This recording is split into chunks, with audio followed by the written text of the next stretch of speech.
Office 360.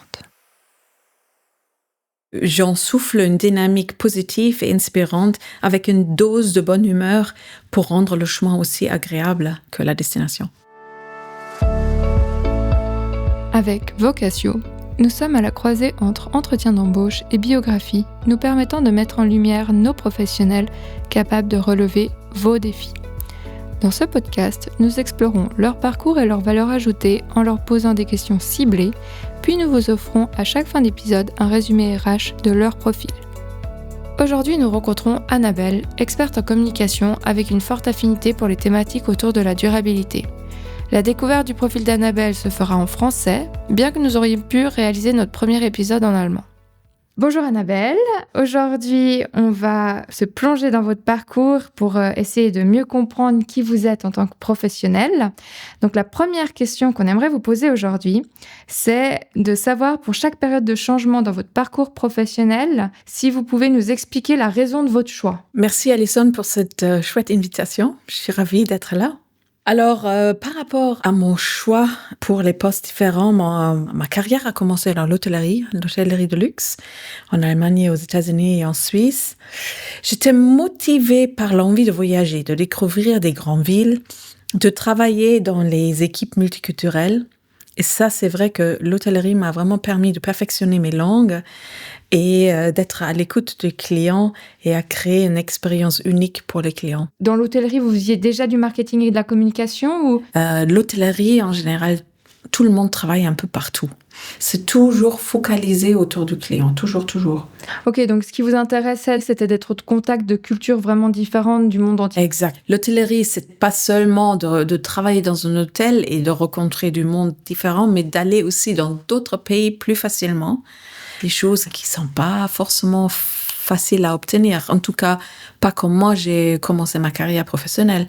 Et ensuite, après 10 ans d'expérience dans l'hôtellerie, d'être focalisée sur les clients, de m'adapter, d'être flexible, il me fallait d'autres choses. Et j'avais plus besoin de voyager ou d'aller vivre carrément ailleurs. Je voulais m'installer à Genève, en Suisse. Je voulais une autre expérience que l'hôtellerie. Et je cherchais quelque chose où mes compétences d'organiser, de logistique, d'être focalisée sur le client, d'être flexible, adaptable, étaient aussi des valeurs ou compétences recherchées. C'était extrêmement important pour moi de trouver une organisation vraiment multiculturelle à nouveau, internationale, mais avec des vraies valeurs, avec des valeurs humaines, avec peut-être une vue plus globale encore et avec un purpose.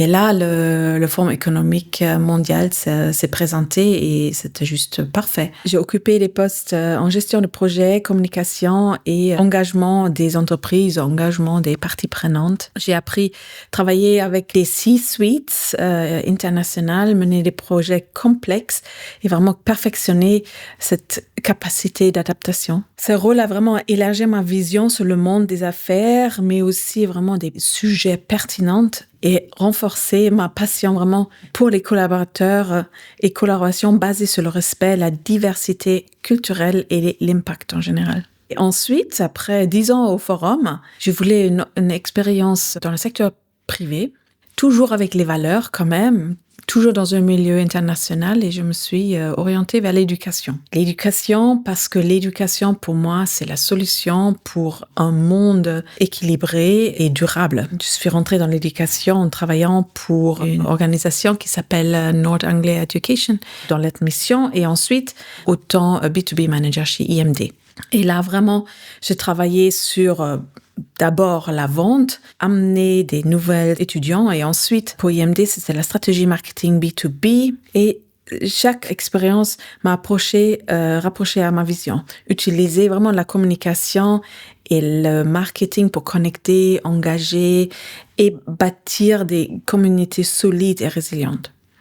Et voilà. Aujourd'hui, je pense mon profil c'est la durabilité, la communication et l'engagement des parties prenantes qui fait partie de la durabilité. Il faut communiquer, mais avec authentisme. Votre parcours a vraiment été guidé par des valeurs fortes. Et justement, les valeurs, c'est quelque chose qui nous intéresse. Donc, on va essayer d'en savoir un peu plus en décortiquant justement comment ça se traduit dans votre quotidien. Est-ce que vous pourriez nous parler d'une occasion où votre assurance et votre ouverture aux autres vous ont permis de jouer un rôle important dans la conduite d'un nouveau projet? Et est-ce que vous pourriez nous expliquer comment cette approche, elle a été bénéfique pour toute l'équipe? Alors, c'est vrai que des nouvelles idées, j'en ai tout le temps. C'est vraiment, oui, quelque chose, je pense, c'est une force. Mais qui vient en tête, c'est surtout mon rôle quand j'ai lancé une communauté d'alumni dans une institution académique. Alors, mon concept était basé par rapport à ce que j'ai entendu de la direction. Qu'est-ce qu'ils voulaient en fait faire avec cette communauté alumni? Avant, c'était une association et ce qu'ils ont fait, ils ont fermé l'association et amené cette data, ça veut dire des coordonnées personnelles au sein de l'institut. Bien sûr, ça a des implications juridiques et ensuite on a regardé qui nous avons dans notre data, dans notre set. Et c'est vrai qu'il y avait à peu près 10 000 contacts. On a fait aussi un sondage avec les alumni qui nous ont dit qu'est-ce qu'ils souhaitent d'avoir. Et après, bien sûr, on a aussi discuté avec le leadership team quels sont leurs objectifs, pourquoi ils installent ces alumni, qu'est-ce que ça veut dire succès pour eux d'ici 2 ans, d'ici 5 ans, d'ici 10 ans. Et par rapport à tous ces éléments-là, je proposais le concept. Pour relancer cette communauté, il fallait vraiment de changer la proposition valeur, ajouter plus de bénéfices et donner plus de visibilité aux alumni. Alors, j'ai créé des communautés à thème. Ça veut dire, eux, ils étaient intéressés à ces thèmes-là. Ça pourrait être la durabilité, la technologie ou marketing, communication ou encore d'autres choses.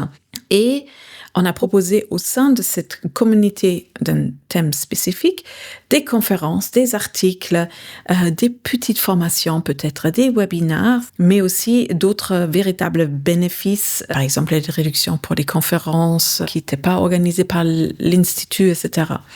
Mais le concept, en gros, c'est pas rocket science. Par rapport à notre approche au niveau de la communication, nous avons aussi amélioré la communication, une communication claire avec l'équipe interne pour les rallier à cette vision-là. J'ai mis en avant l'importance d'écouter les besoins des alumni et adopter un ton authentique et engageant dans ma communication. Alors, depuis, ça fait maintenant 18 mois que cette communauté existe. On a un engagement de 330% de plus qu'il y a encore 18 mois en arrière. Bien. On passe à la suivante, si ça va pour vous? Ok. Donc, comment tirez-vous parti de votre capacité d'adaptation lorsque vous collaborez avec d'autres personnes? Pourriez-vous citer un exemple où votre ouverture au changement vous a permis de soutenir une équipe et un projet d'une manière nouvelle? Oui, avec plaisir. Une situation où ma capacité d'adaptation a joué un rôle clé remonte à un projet que j'ai dirigé pour une entreprise afin de communiquer sur la fin d'année. C'était la carte vœux, en fait, ou la campagne de carte vœux.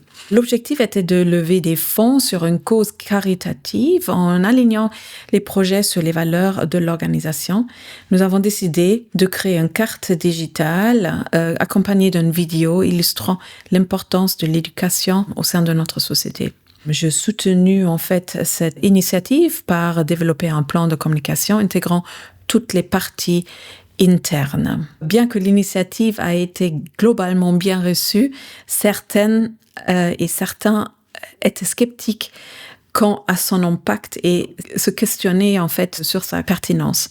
Alors, pour surmonter cette résistance, j'ai fait preuve d'ouverture, de m'adapter par rapport à les besoins de chacune et chacun. Alors d'abord, j'ai écouté, j'ai pris tout simplement le temps de comprendre les préoccupations et les besoins de mes collaboratrices et collaborateurs et j'ai ajusté le plan de communication par rapport à les rôles de chacune et chacun de mes collaboratrices et collaborateurs en conséquence. Ensuite, j'ai organisé aussi régulièrement des réunions pour maintenir un dialogue transparent et montrer en quoi ce projet vraiment reflétait nos valeurs collectives. Et le troisième, c'était vraiment qu'il fallait me présenter, Ça, c'était pas difficile de me présenter avec l'enthousiasme parce que je suis enthousiaste en général, mais aussi avec une certaine flexibilité pour vraiment réussir à mobiliser les équipes, même celles initialement réticentes, en leur démontrant la valeur de leur contribution. Et grâce à tout ça, j'ai pu surmonter et on a lancé en fait cette campagne qui était très chouette et très authentique. Aujourd'hui, quelle est votre valeur ajoutée dans le monde du travail ? Alors d'abord, je pense ma valeur ajoutée dans le monde du travail, c'est surtout cette expérience diversifiée. Je travaillais dans l'hôtellerie, très focalisée sur les clients. Il fallait être adaptable et flexible. Ensuite, je travaillais dans les NGO et dans les services publics. À nouveau complètement différent, d'autres préoccupations, d'autres façons à travailler et aussi travailler dans l'éducation, dans le secteur privé. Il fallait être précise, on a des deadlines, il faut apporter des chiffres d'affaires. Je suis très orientée résultat. Même aujourd'hui, en travaillant dans une NGO, je suis toujours focalisée sur les résultats.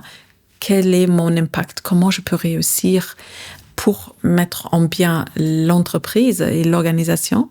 Je rebondis assez rapidement face aux défis et j'ai toujours une attitude positive. Quelque chose, je suis extrêmement forte, c'est cette capacité d'inspirer, cette leadership inspirante où j'arrive avec ma force de l'enthousiasme naturel de tout simplement intégrer des personnes et de dire allez, on va en avant, on va faire ça, qu'est-ce que vous pensez? Et j'arrive de collaborer avec tout le monde dans un setting positif. Grâce à mon empathie et mon approche humaine, j'en souffle une dynamique positive et inspirante avec une dose de bonne humeur pour rendre le chemin aussi agréable que la destination.